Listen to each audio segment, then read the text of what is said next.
هلا بالغاليين موجودين عند الأخوة في موريتانيا، وموريتانيا بلد الملثمين، صحيح؟ بلد الملثمين. وفي موريتانيا قامت أكبر إمبراطورية وأول إمبراطورية في أفريقيا، إمبراطورية المرابطين اللي قال عنهم أبو حامد الأندلسي: لما خووا كل فضيلة غلب الحياء عليهم فتلثموا. صحيح؟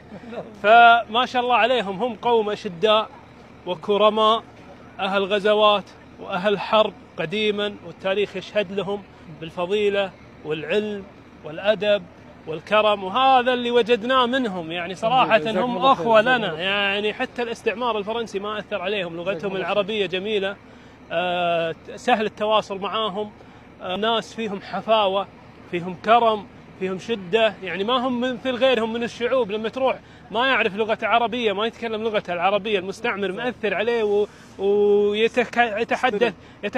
يتكلم في نصها باللغة الفرنسية. لكن الموريتانيين ما شاء الله عليهم تبارك الله. جزاك الله خير. نحن مستمتعون معكم، جزاك الله خير. وتشرفنا بزيارتكم. ما شاء الله. الكويت وموريتانيا دول صديقة تجمعهما العمومة. قبل كل حال كثير من قبائل الجزيرة العربية هاجرت إلى هذه الأراضي، فهم لنا أخوة في الدين قبل كل شيء، ومسرورين في زيارتكم. جزاك الله خير. شكرا لك. جزاك الله خير. جزاك الله خير.